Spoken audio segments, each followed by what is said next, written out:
everyone. Welcome to the Marks Clerk webinar, where we're checking in on your global trademark strategy. First, a few housekeeping matters.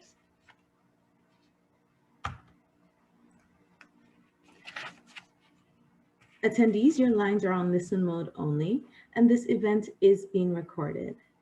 In the event of any technical issues, please refresh the event page, and if the issue persists, please contact service desk at marks-clerk.ca for assistance. All attendees are automatically muted, but we do encourage you to submit questions throughout the presentation. To ask a question, hover over the mouse over the Zoom window. A toolbar will then appear, and at the bottom of your screen with a prominent Q&A button. Clicking on this button will open the Submit a Question prompt. For optimal viewing of today's presentation, please change your settings to Fit to Window. Now for introductions. My name is Diane Thompson, and I'm an associate at Marks Clerk Canada and your moderator for today. My practice focuses on clearance, protection, enforcement, and licensing of copyrights, trademarks, as well as data and privacy law matters. Jacqueline Chu is a member of the Marks Clerk's Hong Kong office, where she focuses on trademark prosecution, oppositions, cancellations, intellectual property due diligence, and the commercial exploitation of intellectual property rights. Jonathan Colombo is a trademark and copyright litigator and is the managing partner of Marks Clerk Canada.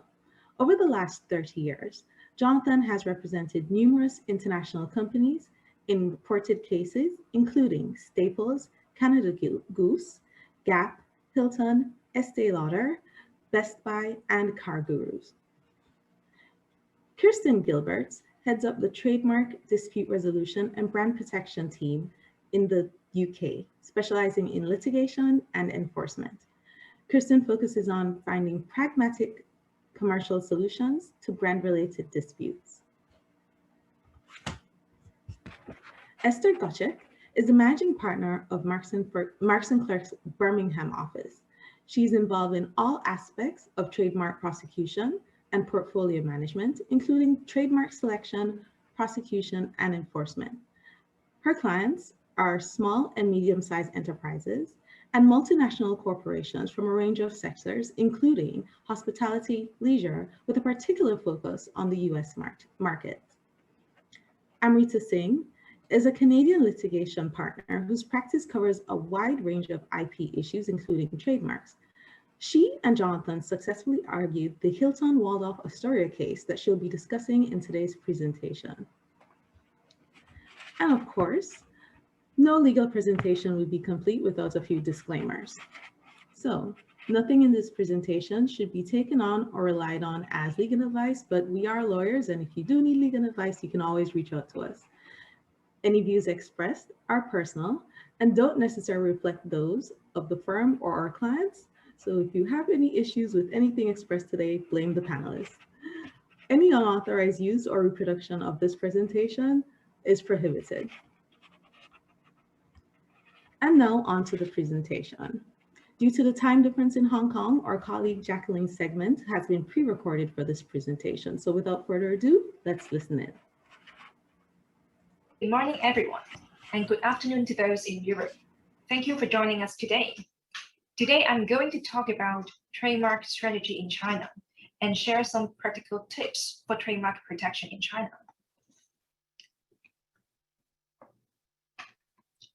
Let me start with filing strategy in China first. Same as Canada and the UK, China adopts the NIS classification, but it also has its own unique subclassification system. I will elaborate further shortly. As you are aware, trademark squatting has always been an issue in China. Therefore, if budget allows, the general rule is always to file as broadly as possible. It is not uncommon to see brand owners spending thousands or even millions of dollars to recover a trademark from a squatter in China. Under the NIS classification, Class 43 is core to hotel industry as it covers hotel services and other related services, such as hotel reservations. Apart from Class 43, hotel owners should always file for classes 36 and 37 as well. Clause 36 covers rental of serviced apartment, while the nature of real estate development and construction covered by Clause 37 is different from hotel services. These services are still closely related, and we would recommend hotel owners to always include Clause 37 in their filings. Further, Clause 37 also includes laundry services, which most hotels would provide for their hotel guests. Apart from the core classes, it is equally important to protect your trademark in other classes relating to hotel amenities and products. Relevant classes include Class 3, covering soap, shampoo, and other toiletries, Class 21, covering tableware, Class 24 for towels, washcloths, Class 25 for bathrobes, Class 30 for coffee, tea, pastry, bottled water in Class 32, Class 33 for wine, and service classes like Class 39 for parking, 41 for fitness centers, and 44 for beauty salons. These are all relevant classes relevant to hotel industry, but this is not an exhaustive list, and other classes may be necessary depending on the range of branded products that you're providing. I'd like to expand more on the subclassification system that I mentioned just now. China has its own subclassification system in addition to using the NIS classification. Under the subclassification system, goods or services in an international class are divided into different subclasses. Generally, the goods or services falling within different subclasses are considered as dissimilar. In other words, identical trademarks could coexist in the same international class, so long as the relevant goods and services fall under different subclasses. Take Class 43 as an example. Class 43 has 6 subclasses, and for the core subclass for hotel industry is subclass 4301, which cover hotel services, restaurant and cafes, etc. And the other subclasses in Class 43 covers other related services such as rental of meeting rooms, tourist homes, while some services are not really related to hotel services, such as retirement homes, rental of chairs, tables, table linen. So if a hotel owner simply designates subclass 4301 for hotel services in its trademark application, it means that any other third party could register the same trademark in other subclasses in Class 43, such as subclass 4302 for rental of meeting rooms or tourist home services. So therefore, the usual strategy is to be defensive and to choose at least one item of goods or services in each subclass so that you can block the whole class. However, the basic official filing fee in China covers only 10 items of goods or services, and covering more subclasses and items may lead to higher filing costs. So Class 43 only has 6 subclasses and shouldn't be a big concern for budgeting. But for some classes like Class 9, which has over 20 subclasses, brand owners will have to decide how far to go for this defensive exercise. Another point to note when filing your trademark applications is that China trademark authorities are very stringent in examining descriptions of goods and services. Basically, only standard descriptions will be accepted. Standard descriptions could come from 3 sources, namely the standard items under the NIS classification and standard items approved by the PRC trademark authorities, which is that these items are listed in the subclassification guidebook. And there is an additional list called the Trademark 5 ID list, which actually comprise a list of acceptable goods and services agreed to by the USPTO, EU IPO, Japan Patent Office, and the South Korean Trademark Office, together with the PRC Trademark Office. For instance, hotel reservation is a standard term under the NIS classification and is acceptable to the trademark authorities in China. But if you try to file for the service like providing hotel reservation services over a global computer network, then such description will likely be rejected, even though the nature of the service clearly falls under Clause 43. So application containing non-standard descriptions will always lead to official action. So to save costs, it is always recommendable to check the above three lists and adopt the standard terms in these lists. Moving to the next topic, before entering the China market, it is very important for foreign brand owners to devise a Chinese version of your trademark. Adopting a Chinese language version of your mark help fortify the presence of and awareness about your trademark in the Chinese market. This can also facilitate promotion and marketing to the Chinese population. Choice of Chinese characters may be based on phonetic translation, that is the transliteration of your English trademark, or conceptual equivalent, that is a translation, or sometimes it could be based on both. And sometimes there could be an unofficial Chinese version of a trademark already widely known and referred to by the Chinese public before a brand enters China. So if in the end, the brand owner decides to choose another official Chinese mark as its Chinese trademark in China, we always recommend clients to apply to register both the official version and the unofficial version widely known or already in the Chinese market. And getting the unofficial version registered is mainly for defensive purpose in order to avoid squatting issues. So before deciding on the Chinese version trademark, pre-filing clearance search are always recommended. Of course, brand owners would want to adopt a unique Chinese mark with positive connotations. One challenge for clearance search is that some Chinese characters have the same pronunciation, and they also look quite similar in their appearance, but they're actually different characters. So search criteria has to be carefully set so as to identify similar marks or with the same pronunciation already in existence. So if you successfully register your trademarks, then trademark registrations in China are renewable every 10 years. And there is not any use requirement before or after obtaining registration of your mark. In other words, you're only required to prove use of your mark when being challenged based on non-use by third parties. Trademark registrations are vulnerable to be cancelled on non-use if the mark is not being put to use 3 years after registration.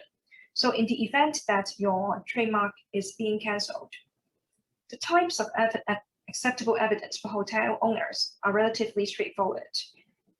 Acceptable evidence should clearly show the date within the relevant period and usually includes things like promotional materials used in China, photo showing the actual hotel buildings, invoices issued to hotel guests during the relevant period, or even post comments from hotel guests found in some online forums.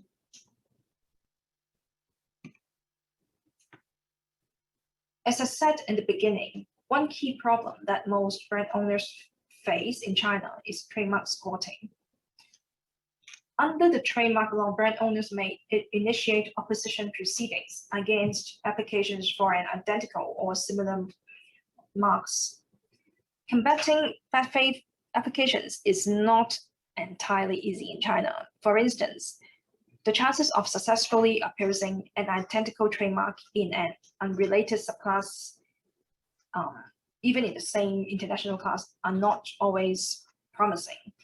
But in recent years, we have observed that examiners are more inclined to rule in favor of brand owners in opposition proceedings, particularly after the trademark law was amended in 2019.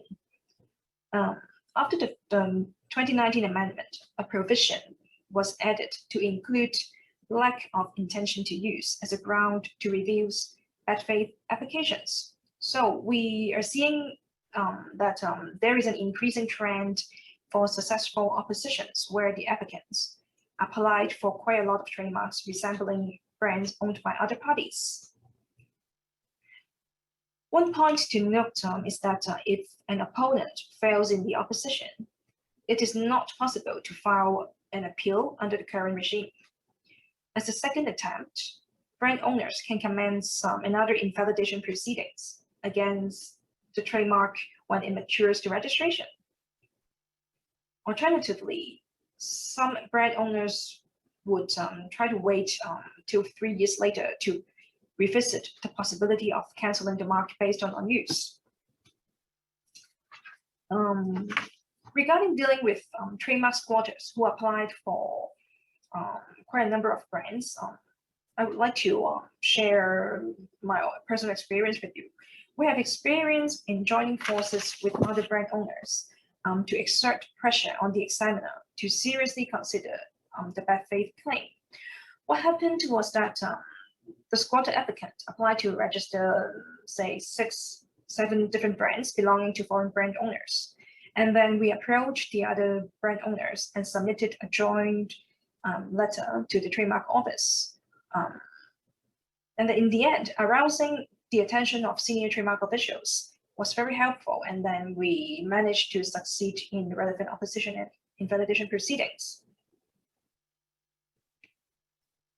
And another way to remove a third-party registered trademark can be through non-use cancellation proceedings. Filing non-use cancellation is relatively simple because in China, as the burden of proof is on the registrant, and we're only required to file a simple petition of non-use. This is also a usual tactic to clear citation objections when you meet when filing your trademark applications. While the procedures are simple, we do see a lot of tricky issues when reviewing evidence filed by the registrant who are local Chinese entities. From my personal experience, it is not uncommon to see suspicious evidence which are apparently fabricated. For example, very simple handwritten invoice or undated marketing materials or very simple advertising contracts, etc. So back to the hotel industry. If you're trying to cancel a trademark covering hotel services in class 43, and the registrant locates in a rather remote area in China, I would strongly recommend that an on-site investigation to verify if the hotels does exist, even if the registrant has submitted photos showing the hotel or promotional materials. This is particularly necessary if there is no website of the hotel or if we cannot find any posts or comments about the hotel online. The evidence submitted could all be fake. I have also come across another case where the registrant submitted a contract with an advertising agency. Say it was signed in 2015. But upon conducting company searches, we realized that the advertising company was not even incorporated yet in 2015. So the contract was fabricated. So another tip when you try to challenge the authenticity of the evidence filed by the other party is to always notarize important searches and materials, just like the on-site investigation should be done by the investigator together with China Notary Public, and Also, company searches should also be notarized because notarized evidence usually given more weight by the examiners. So in addition to trademark, registering a .cn domain name, both English and Chinese versions, are always recommended. If your .cn domain name has already been registered by third party, you may try to file a domain name complaint. But one very important point about .cn domain name is that domain name complaint has to be filed within 3 years of the registration date. So if the .cn domain name has already been registered for more than 3 years, administrative proceedings will no longer be available, and legally you can only initiate court proceedings in order to recover the domain name or have it removed from the register. Having said that, in a situation like this, we usually would recommend clients to try to approach the domain name registrant to see if we can acquire the domain name, because court proceedings are always costly and quite unpredictable in China. And we would usually conduct the negotiations with the other party under a pretext without disclosing the client's identity. And from our experience, we have been able to recover quite a number of domain name, .cn domain name for clients by approaching the domain name registrants. As I mentioned just now, court proceedings are costly and, more importantly, unpredictable in China. So what is the more cost-efficient way to deal with trademark infringement in China? From our experience, demand letters to local entities are usually ignored. And a civil lawsuit usually takes 1 to 2 years to complete. And damages are based on the rights only actual losses or the profit gained by infringers. And for serious infringement cases, according to the law, the plaintiff could recover up to 5 million Chinese dollars as damages. However, from our experience, the more cost-efficient approach is to take administrative actions.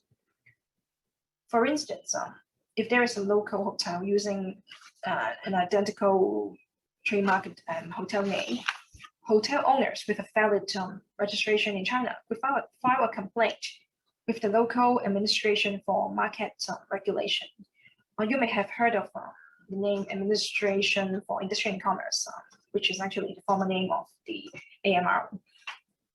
The local AMR would conduct raid actions against the infringer if they are satisfied that an infringement claim is established. The local AMR would demand the infringer to remove signage on the trademark use and confiscate goods and promotional materials with the infringing trademark. We observed that local AMR are usually willing to take raid actions if the trademarks in questions are identical or nearly identical. For similar trademarks, the situation may not be as straightforward, and usually the local AMR will require stronger evidence of bad faith before they're willing to take the raid actions. So this brings us to the end of my presentation today, and thank you very much for your interest and attention. As this is a recorded presentation, if you have any questions on my presentation or on trademark issues in China, Hong Kong, or other Asian regions, please feel free to raise your questions in the Q&A session, and the other speakers will relay your questions to me. Thank you very much.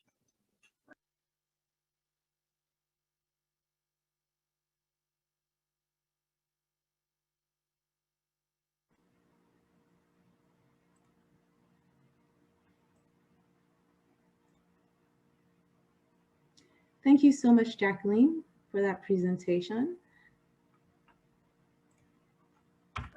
And now we're going to turn this over to Esther for her presentation.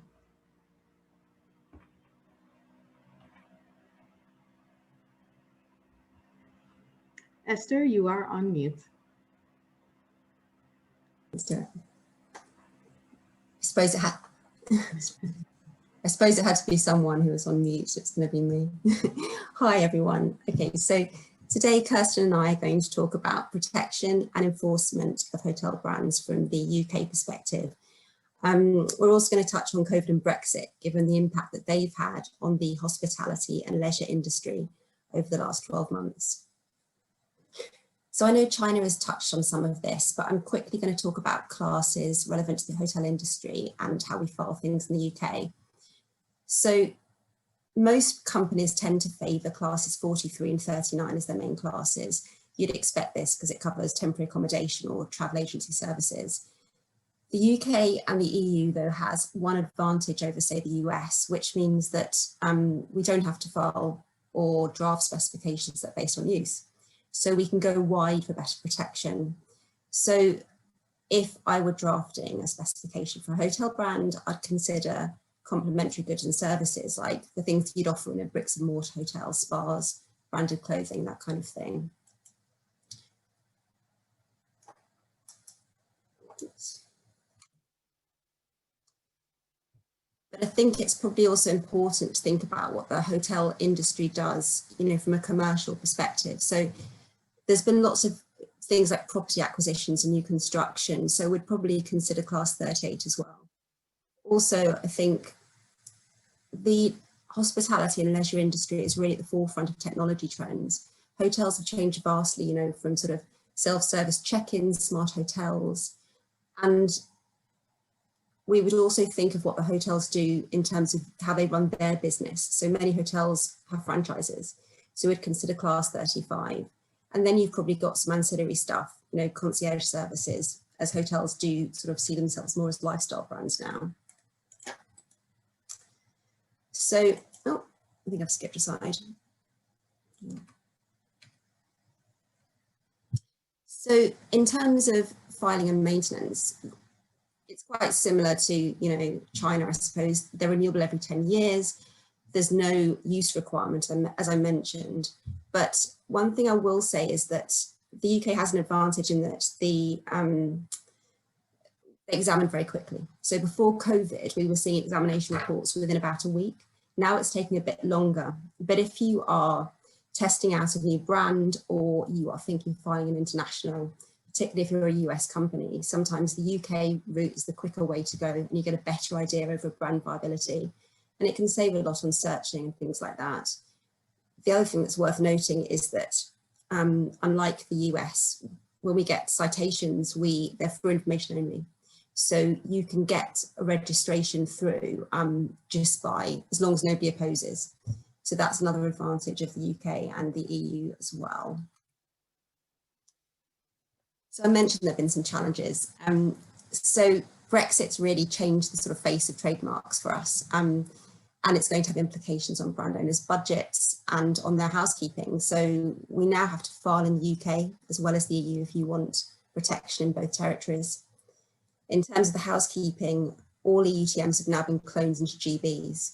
So make sure you've got an address for service and the new registrations are on your records. The quick way to tell if they're clones is they're prefaced by numbers 9 or 8, depending on whether they're cloned EUTMs or cloned EUTM designations for IRs. And there's also more budgetary implications now because we've got separate renewal costs for clones. And, you know, the law's only just changed, but what we predict we're going to see is a lot of issues around use and oppositions. Because previously, if you had an EUTM and you used it for a UK opposition, if the main amount of use you had was in, say, France and Germany, that would probably still be enough to win in the UK. But obviously that's going to change now when UK use becomes what's important.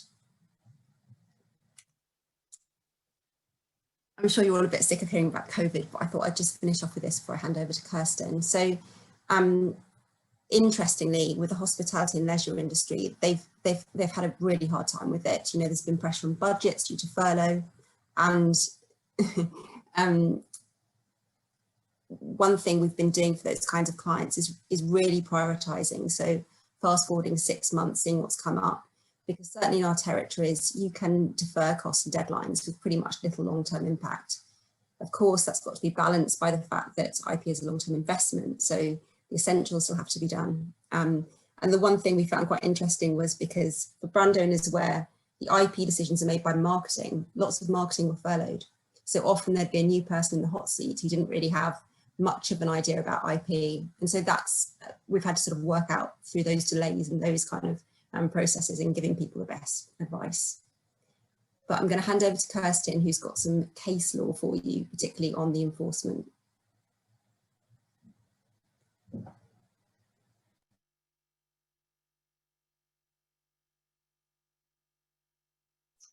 Thanks, Esther. So as Esther said, I'm going to take a look at some of the enforcement issues in the EU and the UK relating to the hotel sector. The first thing I want to look at is issues arising out of the broad range of goods and services often protected by hotel brands. So as both Esther and Jacqueline have mentioned, there are a broad range of goods and services that you can protect if you are a hotel brand, and indeed we would advise you to do that. But I wanted to have a look at what can happen when it comes to enforcing those broader range of goods. And to do this, I'm going to look at a case that was brought by Claridge's Hotel in London. In that case, the famous Claridge's Hotel in London was objecting to the use of the mark Claridge on luxury scented candles. So Claridge's Hotel had included in its trademark registration a wide range of goods and services in addition to the core hotel services.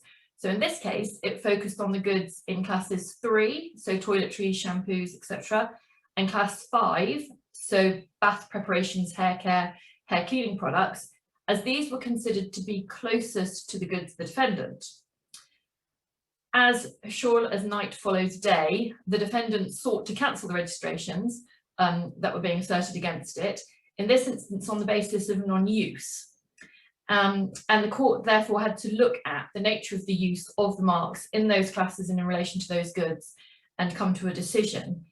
And in this case, the court adopted a narrow construction of use of the hotel mark on the products that had been offered on a complementary basis.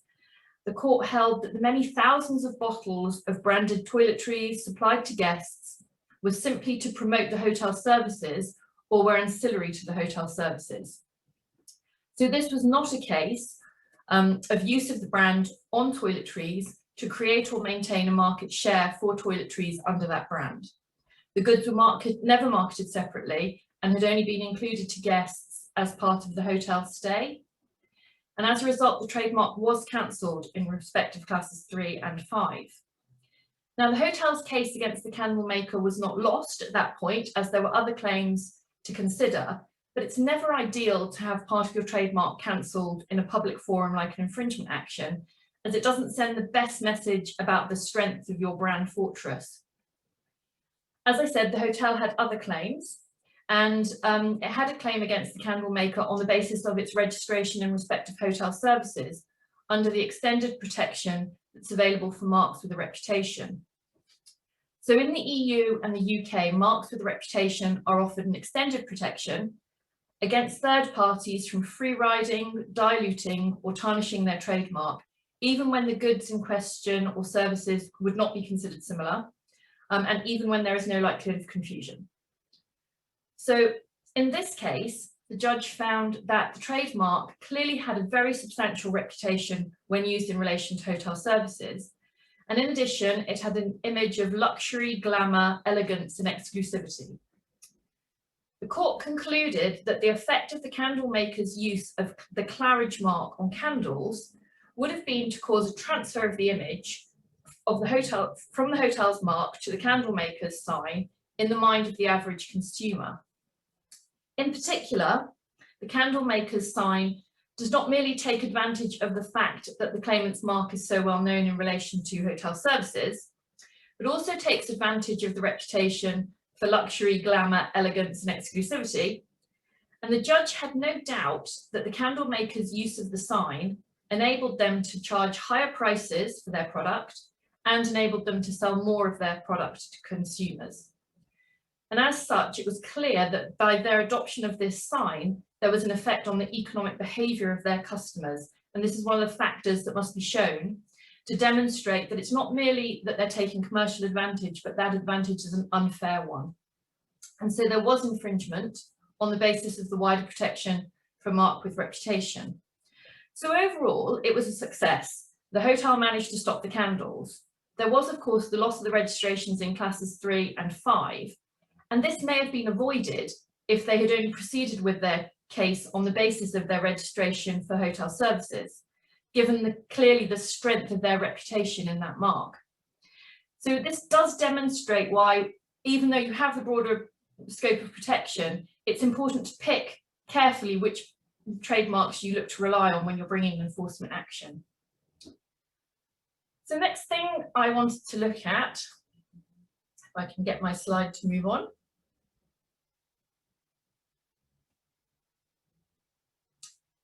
is what about a situation, what about a situation where a hotel brand is well known, but has no place of business and no registrations in a territory where a third party in that territory adopts their brand? Some of the options available to you in the UK and EU look at this issue, and this is something which can be relevant for hotels because by their very nature they draw a wider customer base from around the world, so they do have a reputation around the world which can be of value to people who want to then take advantage of that reputation and use the brand, even where they have no registrations or where they have no bricks and mortar business. So I'm going to take a look at this in relation to another case, which was the Cipriani case. So this case concerned a hotel in Venice called Hotel Cipriani and a restaurant in London, which was opened under the name Cipriani London. The restaurant was opened in 2004, which became the relevant date for this case. It was common ground that at the time the restaurant opened in the UK, Hotel Cipriani had a substantial reputation in the UK. They also had EU trademarks and UK trademarks for Cipriani in relation to hotels, restaurants, bars and catering. But they did not carry on any business in premises in the UK. But the premises in Venice, the business there had an international reputation. The hotel asserted their trademarks against the owners of the restaurant, and in return, as always, the restaurant challenged the validity of the trademarks. There are a couple of interesting points raised in that I think are of interest to us when we're talking about the hotel sector. The first one of those is the use of Section 56 under the Trademark Act, and the second is the question of goodwill in a territory where there is no place of business. I can get my slide to change. There we go. So in respect of Section 56 of the Trademark Act 1994, this section gives protection to well-known trademarks, whether or not they are registered. So this gives effect to Article 6 bis of the Paris Convention. So although I'm looking at this under the UK Trademark Act, any signatory to the Paris Convention, any country that's a signatory to the Paris Convention should have this similar protection in place. So in this case, if the claimant's Cipriani mark is well known, for this purpose, it gives a right to an injunction to restrain the use of an identical or similar trademark in relation to identical or similar services, where the use is likely to cause confusion. I'm trying to get my slide to go back to where it should be. Okay, we'll carry on anyway. Unlike an action for registered trademark, it gives no right for monetary remedy for infringement, so you wouldn't get damages. So in most cases, it would still be preferable to bring an action under a traditional trademark if you have one, so that you can get your claim for damages. However, there can be situations where either where you don't have a registered trademark or where you do have a registered trademark, where it may also be worth including a claim under Section 56. For example, where there may be a defence available to a traditional infringement claim, but that defence is not available under Section 56. In the Cipriani case, the restaurant looked to rely on the own name defence, and there is no such defence available under Section 56. Now, the whole reason for the Cipriani dispute was that all of these businesses were originally owned by the Cipriani family, and the Cipriani was the surname. And actually, the use of surnames is quite common in the hotel industry as brands, so this is the kind of issue that could come up again. In the Cipriani case, which went to the Court of Appeal, the issue of Section 56 wasn't actually taken to the Court of Appeal. It was considered, all the Court of Appeal said was that they agreed with the judge in the first instance. But they said that the issues to be considered were firstly, whether a trademark Cipriani is well known in the UK, and if so, whether use of the trademarks by the defendant for its restaurant in London was likely to cause confusion. As Section 56 provides an exceptional protection for unregistered marks if they are well known, it follows that the requirement for being well known is a relatively high standard. And a guide to the factors when determining whether a mark is well known have been set out by the World Intellectual Property Organization.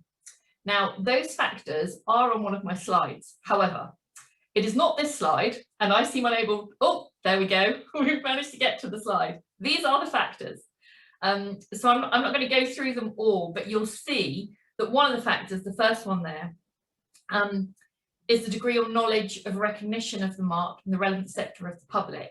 Now, I should say these list of factors are guidelines. They are not preconditions. So this is just to help you, and obviously every case turns on its facts. But that first one with the degree of knowledge, the relevant sector of the public consists of consumers of the services for which the mark is said to be well known. So in the Cipriani case, the factors considered were, one, that there was a high degree of recognition of the mark amongst customers of luxury and international hotels and their restaurants. Two, that the mark had been used for almost 50 years. While the primary use was only in Venice, many British consumers in the relevant sector had been exposed to it. And three, the mark had been widely promoted by the hotel and publicised by third parties within the UK. And the conclusion was that in those circumstances, Cipriani was a well-known mark for travel and for hotel and restaurant services. The court then had to consider whether there was a likelihood of confusion, which was a relatively straightforward conclusion, given the similarity of the marks. The test under Section 56 was satisfied. So that was a successful claim for the hotel. The second interesting point from the Cipriani case was in respect of passing off. And again, I can't get my slides to move on. Ah, there we go. The question there was whether the hotel had goodwill in the UK or whether it only had a reputation. The issue arose because the hotel had no, as we know, no bricks and mortar business in the UK, and the position in the English law was unclear on this point. It was clear there was reputation, but was there also goodwill?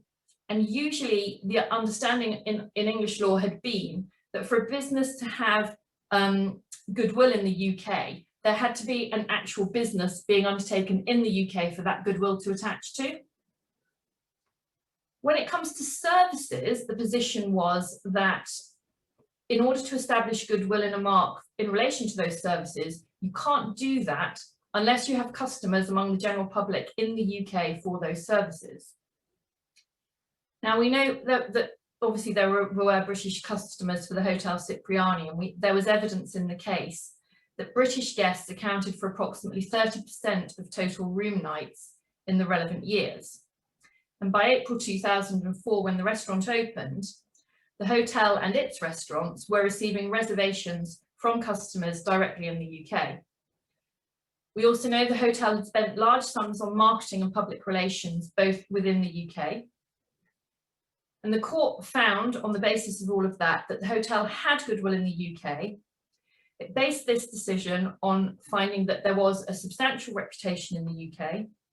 There was a substantial body of customers from the UK, which in part was a result of the significant marketing efforts that were directed at the relevant public in the UK, and that there was a significant volume of business placed directly from the UK, either by individual clients on the telephone or websites or via travel agents and tour operators.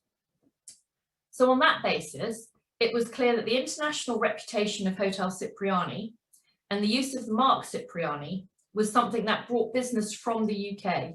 It was an attractive force that brought British custom, and accordingly the business had goodwill in the UK at the relevant time. To the extent that the court found that UK consumers reading or hearing a reference to Cipriani in the context of hotel or restaurant services would assume that that was a reference to the hotel unless something in the context indicated that was not the case. So there was a finding of passing off. So obviously that's a good result for the hotel, successful on section 56 and on passing off.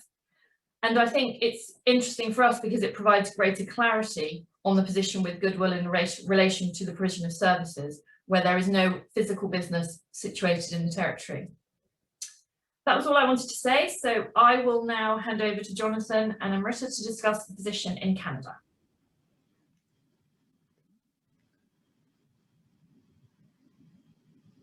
So I am going to talk today about the challenges hotel companies face in clearing and protecting their brands.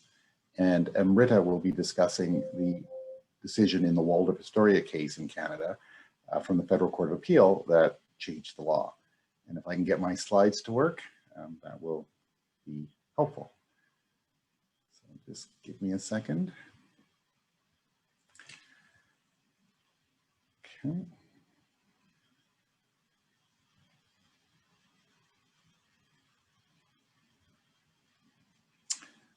Well, while the slides work, luckily I have them in another format. Here we go. All right, so the first slide is the first challenge. When you look, for instance, at the list of Marriott brands, there are well over 30, and the Accor group has well over 16, and I'll stop there for a moment. When you think about the sheer number of brands that a hotel company has, you realize that from a business perspective, the hotel company believes that these brands serve a purpose, both in attracting new clients and keeping existing clients. And that's because travelers clearly have a preference in terms of the hotels they want to stay at. And if they like a hotel in a certain city, presumably then they would stay at the same hotel in a different city. So there's a value to keeping multiple brands, and the hotel companies clearly invest the resources in doing so. Now, these resources can be quite significant because when you look at the next slide, when it turns up, you will see that there are a large number of goods and services that hotel companies offer. Jacqueline, in her slide, I think listed over 10, and I think there are frankly more than a dozen. And I do think it's worthwhile for a moment just to speak specifically about the types of services that hotel companies are now offering. Because clearly there's a bricks and mortar hotel, the physical property itself, but there can be the operation of a hotel, which could be provided by an entirely different company that provides specifically that service. Then there can be hotel services, for instance, reservation services.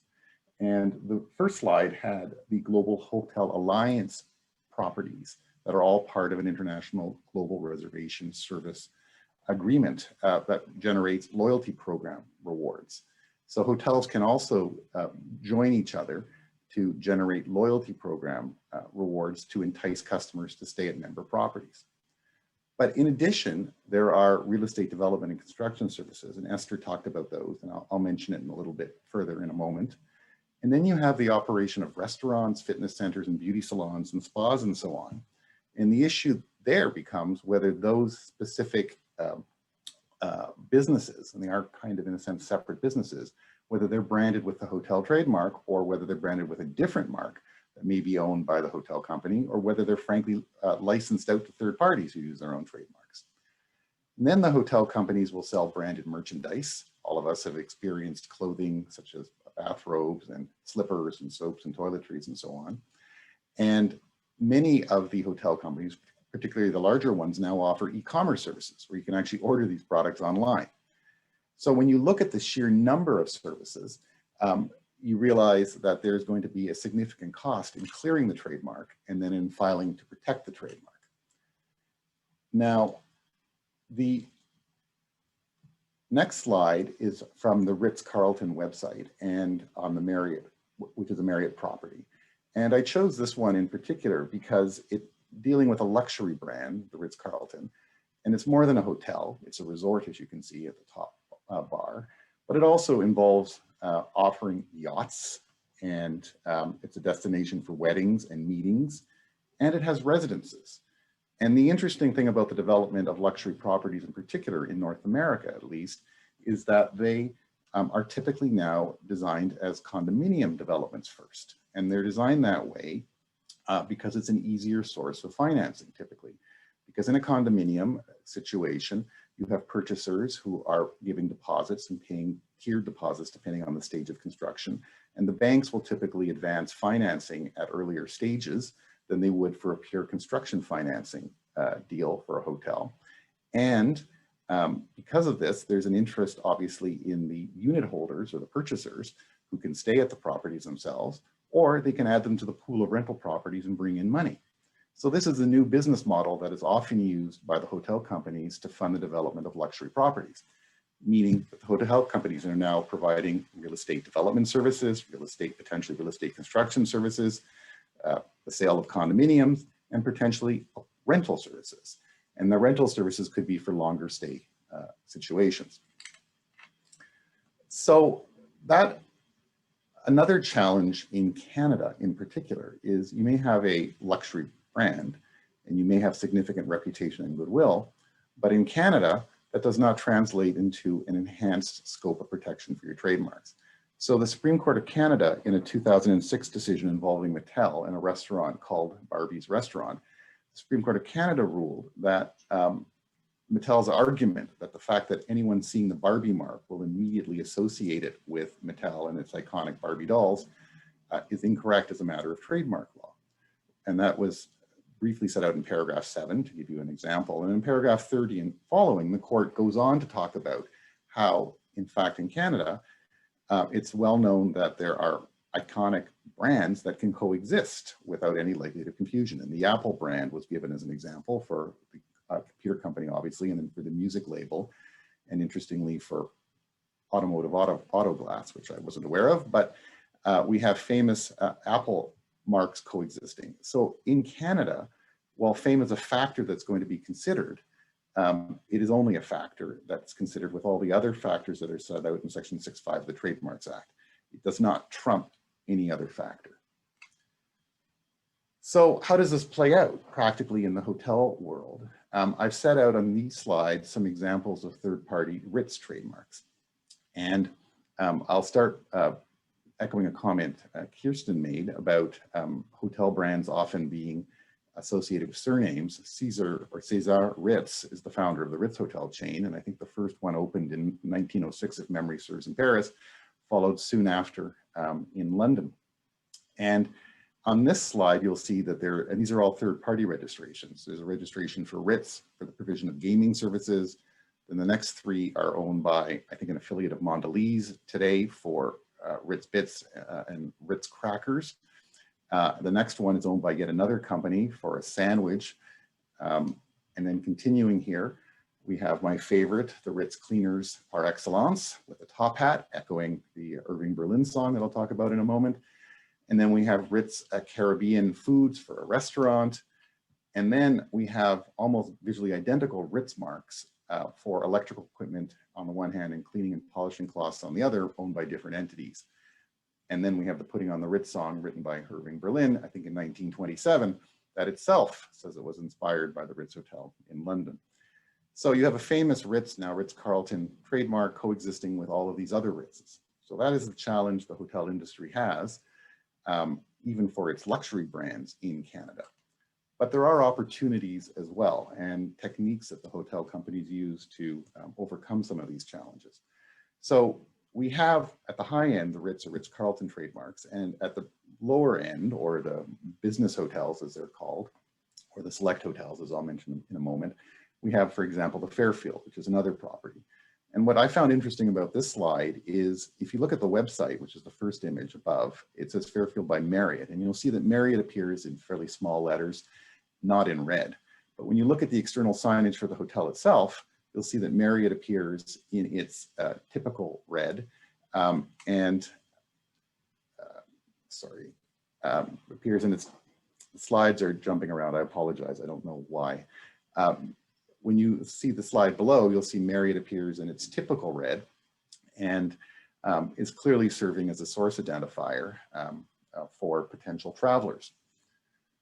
So what do you take from this in terms of how Marriott itself markets its properties and what challenges it faces. Clearly, it has its luxury hotels, such as the RITZ and the St. Regis. And on those hotels, there's no prominent use of the Marriott trademark or name. You have a second tier for premium hotels, such as the Marriott, and it recently acquired the Sheraton brands. And then you have the selector business hotels, such as the Fairfield or the Four Points and the Courtyard hotels, where the Marriott mark is married to those names. And that is a clever technique used by the hotel companies, where they can leverage the goodwill from the Marriott mark to both enable, for example, the Fairfield mark to be much more distinctive in the marketplace. And at the same time, it helps presumably prevent confusion or objections by any third parties that may have similar marks, because the Marriott mark is used as part of the Fairfield mark as a composite mark. So it would make a third party, would make it their case if they had a Fairfield mark out there much more difficult to succeed in, because the mark being used is Fairfield by Marriott rather than Fairfield alone. So what do you take then from all of these marks? Apologies, I seem to be having more difficulty with my slides. I have about 11 brief takeaway points that are based on the challenges faced by hotel companies and how they've been able to, I think, overcome them. First, if there's a luxury brand, the challenge clearly is the cost of searching and the cost of filing.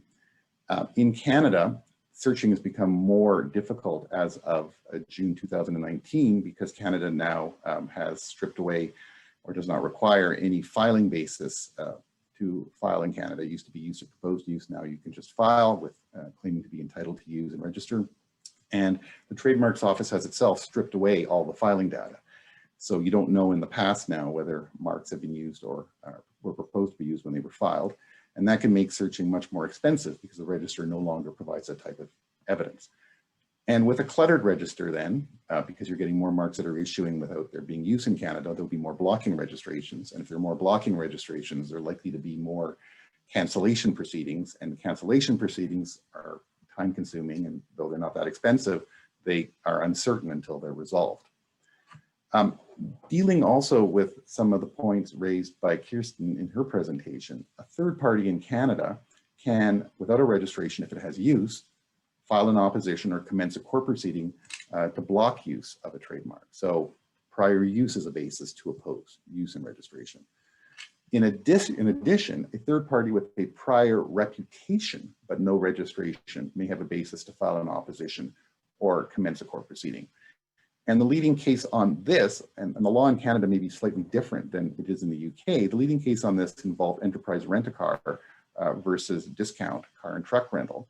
And in that case of the Federal Court of Appeal, there was Enterprise operated a series of car rental locations throughout the United States, had none in Canada, but was successful in showing that it had a reputation in Canada because it had rented cars to many Canadians when they were traveling in the United States. And because it was considered to be a high impact involvement, where you sit in a car rental agency and have to sign papers and get possession of the car, it was assumed by the court that those Canadians would bring back their recollection of the brand from the United States, and when seeing it in Canada would likely be confused. So that type of reputation was held to be enforceable in Canada. As of June 2019, there's also a new basis in Canada to oppose applications based on bad faith. And the law on this is still developing. One basis is that an applicant who never intended to use the trademark in Canada with any or all of the listed goods and services. Now, how can that come into play? If a hotel company, for instance, owns a mark covering 12 different classes in, say, Europe, but only uses it with 2 or 3, but files for the same 12 classes in Canada, that may create a bad faith ground of opposition with a pen. The other issue that bad faith may cover is the evergreening of trademarks. So where you haven't ever used the mark in Canada, and when your registration is coming up for summary cancellation every 3 years, if you haven't used it, you file a new application, get a new registration, and restart the 3-year period. That's a practice that many luxury companies, many trademark owners have developed, and that practice may now be susceptible, to challenge. There's also now a basis to attack a registration on the basis of bad faith, and it's not entirely clear what this new ground covers, and the case law will have to tell us in the future. And In some cases, then, you may want to link the trademark that you want to use from a clearing perspective. It might be difficult with a house mark, but clearly that can have its downsides. For instance, using Home Depot as an example, it uses Hampton Bay as a trademark for some of its electrical products and fans and so on. It doesn't use Home Depot, and it does that, I would think, in part because if there are any problems with the product, they don't want the products to be associated with the Home Depot mark. So you have to weigh both of those elements when you consider that strategy. Interestingly, there are no reported trademark cases I'm aware of in Canada involving disputes between the large hotel companies, which suggests that the disputes are resolved differently. And there are lots of cases, though, involving attempts particularly to cancel trademarks, and the Bellagio and M Hotel trademarks were canceled in Canada on the basis of attacks by third parties for lack of use in Canada because there was no bricks and mortar hotel. And whether those decisions are still good law is something that Amrita will talk about in a moment. And I would point out, though, to echo something Kirsten said as well, that to the extent that a mark is canceled for non-use does not mean that the trademark owner doesn't have an enforceable reputation in Canada. And I would put it to attendees listening to this, that if a third party were to try to create a Bellagio hotel in Toronto, the Bellagio folks in Las Vegas, I'm sure, would argue passing off and take steps to try to stop that from happening. And if coexistence with a prior user is required, what steps can be taken to prevent confusion and still protect the brand? One interesting case, it's a 2006 decision of the Canadian Opposition Board, so it's not a court decision, involved an application by Marriott to file a trademark for its trademark application for Courtyard that covered various hotel services as well as restaurant, catering, and bar services and operations of lounges. And it had used the trademark for a few years. The application was opposed by a company called the Courtyard Restaurant Inc., which operated the Courtyard Hotel for more than a decade earlier. So the opponent had prior rights for Courtyard for restaurant services. The opposition board rejected Marriott's application with respect to the restaurant, catering, and bar services, but and operation of lounges, but dismissed the opposition with respect to the hotel services. And the board held that the hotel services and restaurant services are separate services, as a hotel occupies a different niche than a restaurant. What's interesting about that, and what's wonderful about the complexity of all of this, is that the Marriott Courtyard had restaurants. So these can be very difficult issues to square, and those are my points today, and I'll turn over the mic now to Amrita to talk about the Waldorf Astoria case.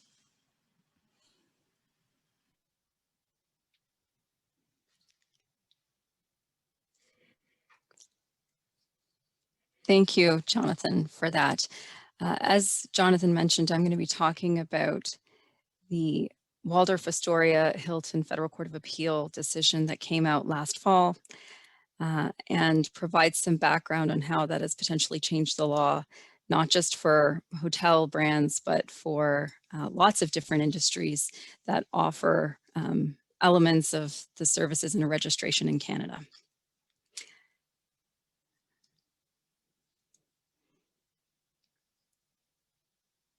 I'm having the same challenge with the slides, bear with me, thank you.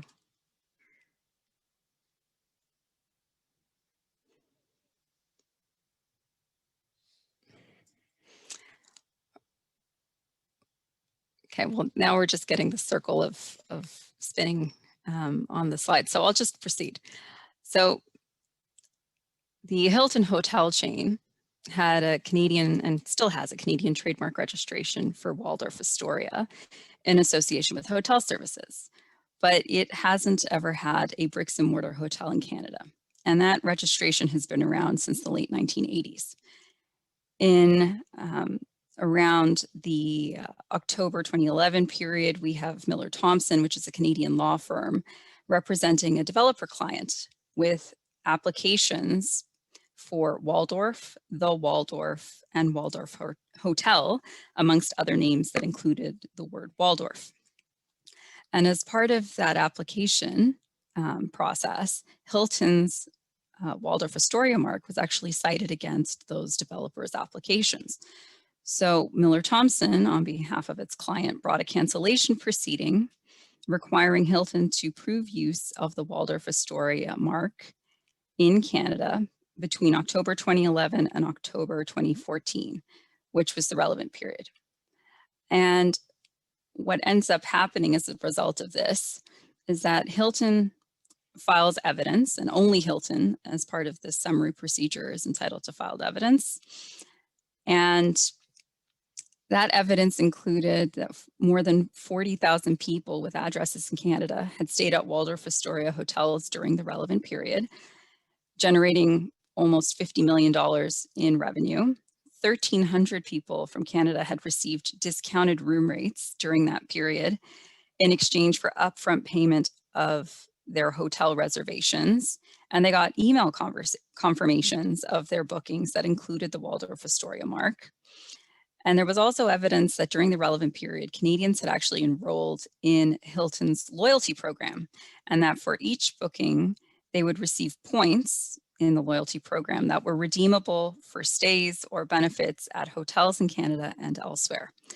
Now, Hilton's affidavit evidence also included an attestation that the term hotel services is understood in the hotel industry to actually include reservation services, booking and payment services, and access to hotel rooms, and that hotels couldn't operate unless customers were able to reserve, book, and pay for rooms in advance of their stays, and that reservations, bookings, and payment services are integral to the provision of hotel services. And the cost for providing all of these additional things and other ancillary services is actually incorporated into the room rate.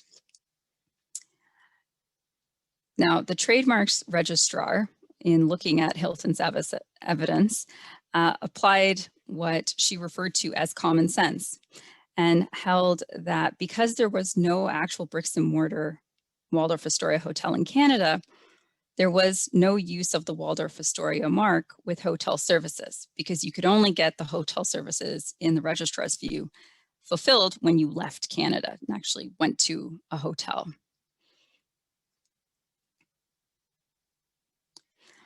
And as part of the justification for that common sense approach, the registrar looked at prior cases, which were from a different period in time, and I'll get to that in a moment, but also looked at the then current goods and services manual to justify, as I said, her common sense approach.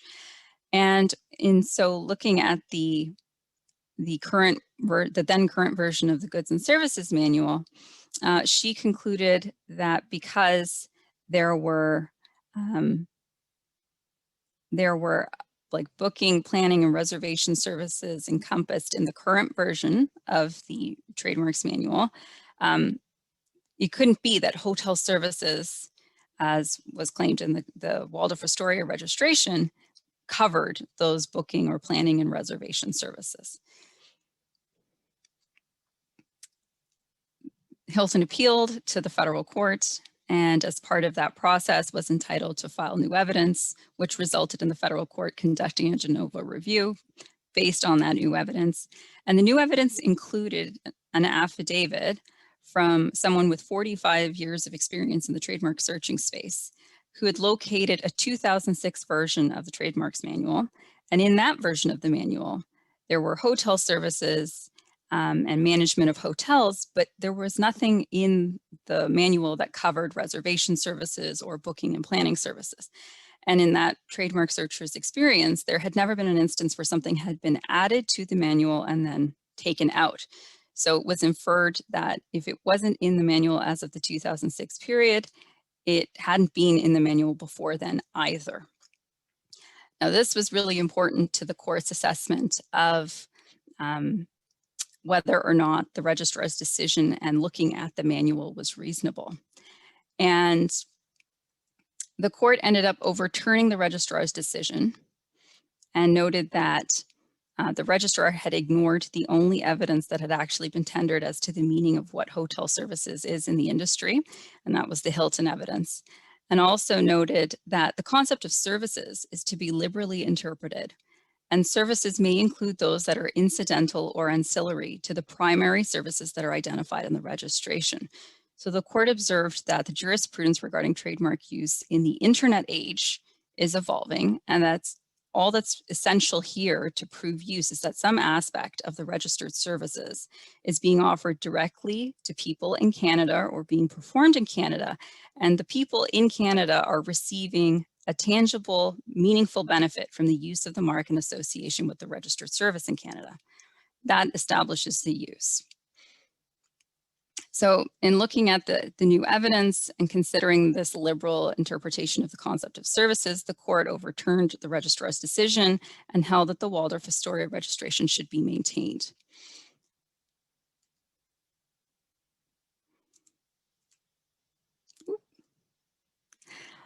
All right, so I've already mentioned that this case ended up going to the Federal Court of Appeal. And so Miller Thompson, on behalf of its client, appealed to the Federal Court of Appeal, and the Federal Court of Appeal ended up upholding the federal court's decision and maintained the Waldorf Astoria trademark registration, despite there not being a bricks and mortar hotel in Canada.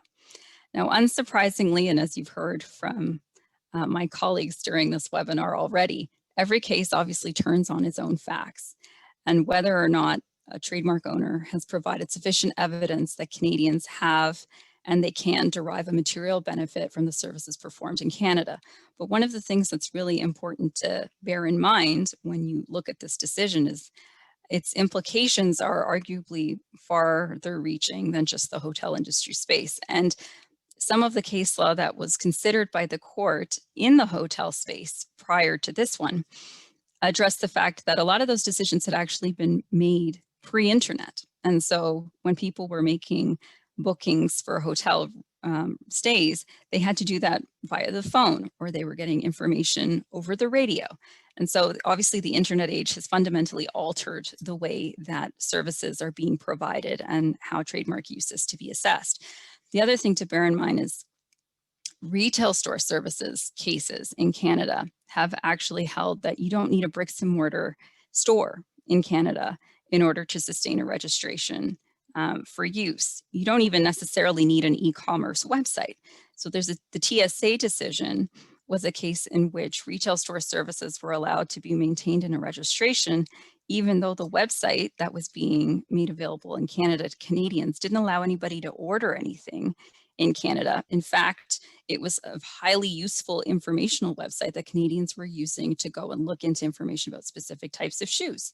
And they could interact with the website, get all kinds of information, and then they could figure out very easily where to go in the States to pick up a pair of these shoes. And in that particular scenario, that was sufficient to be providing the retail store services to support the trademark registration in Canada. So you just need to have enough to support that there's a benefit being provided to Canadians in Canada in order to sustain your registration because of the liberal interpretation of use in the internet age and even before. And with that, I will turn it over to our moderator to take us into questions.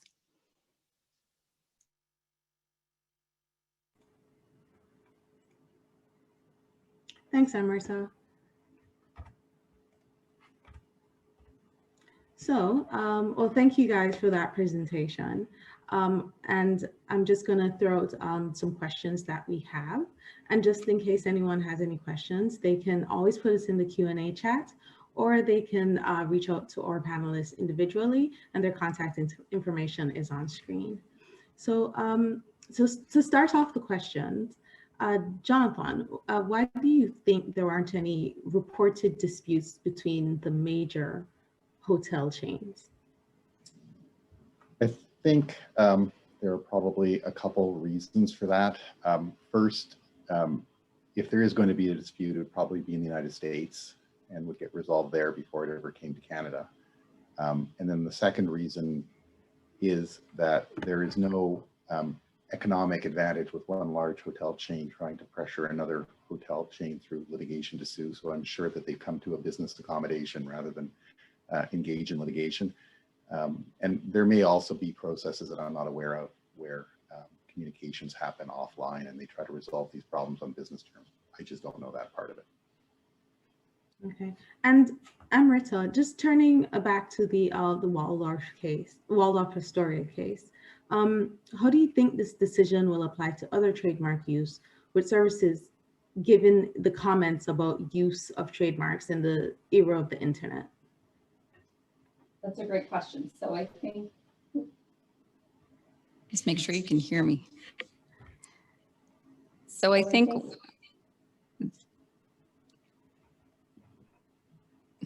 just at the risk of having an echo, so I think the court has made very clear, as one might expect, that all of these things are to be assessed on a case-by-case basis. And on the facts and the evidence of the Hilton case, a bricks and mortar hotel was not required to exist in Canada to sustain the registration for hotel services. But that's influenced by many things, including that at the time Hilton filed its application for registration, hotel services covered more than just the operation of a hotel or a bricks and mortar hotel.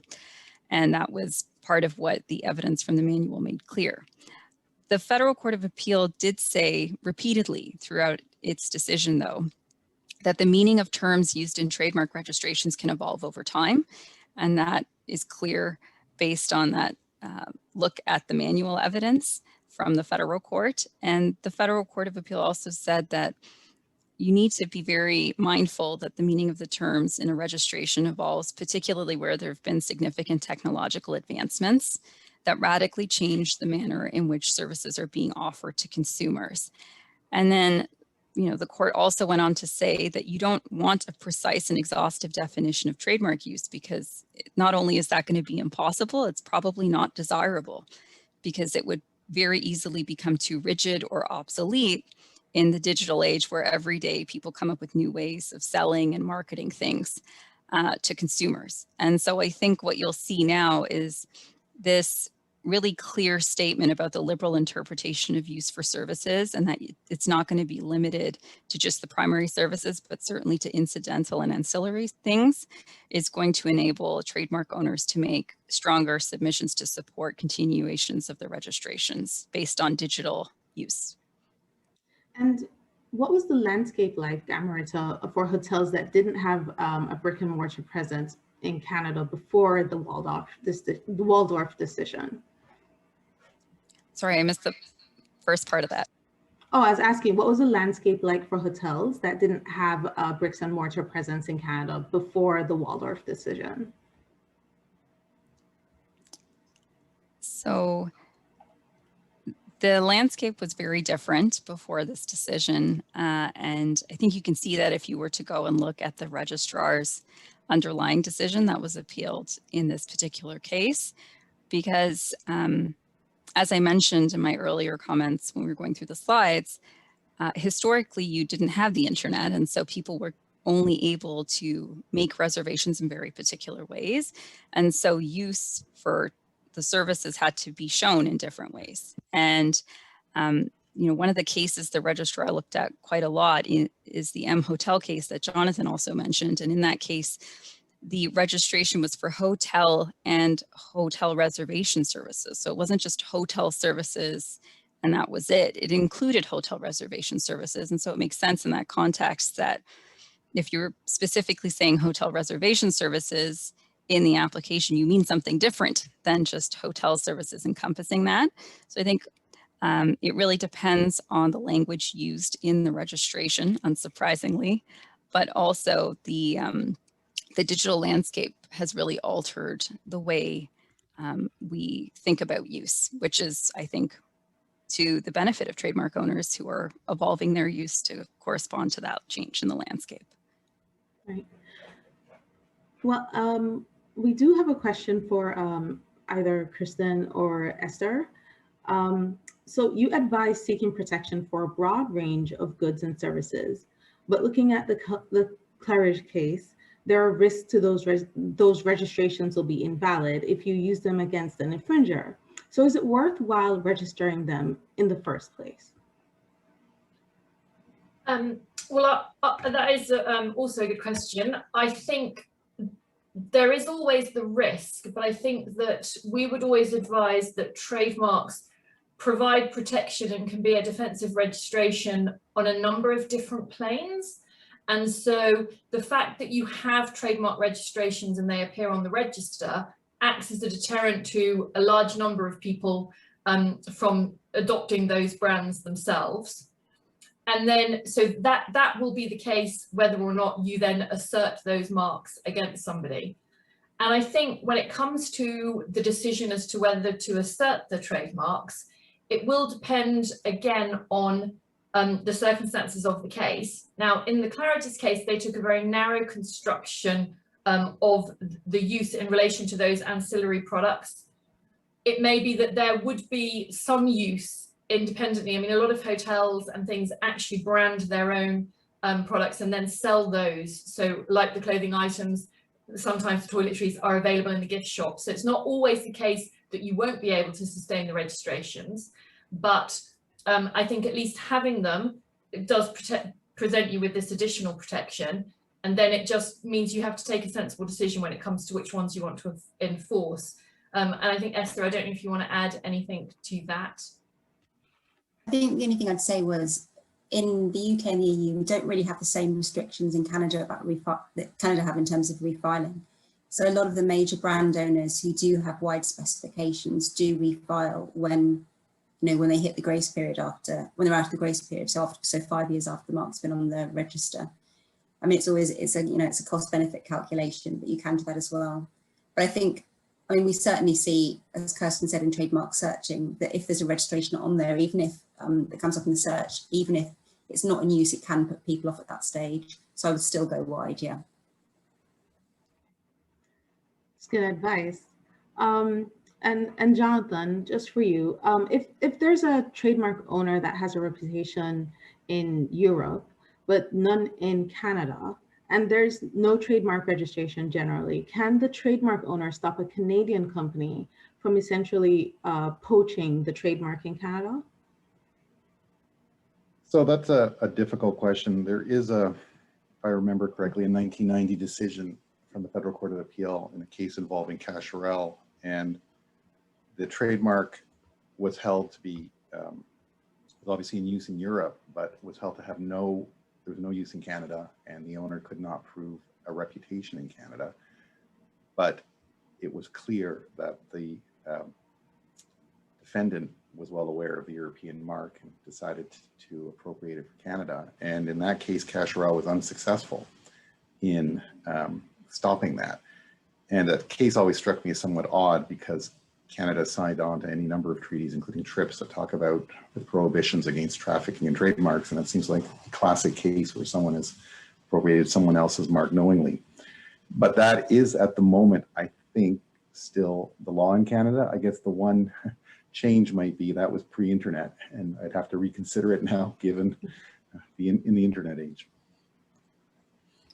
Okay, well, I think we have time for one more question. And so Jonathan, if there are any disputes ongoing in other jurisdictions, is there any way to stay a Canadian trademark opposition relating to the same matter until the foreign dispute is resolved or settled?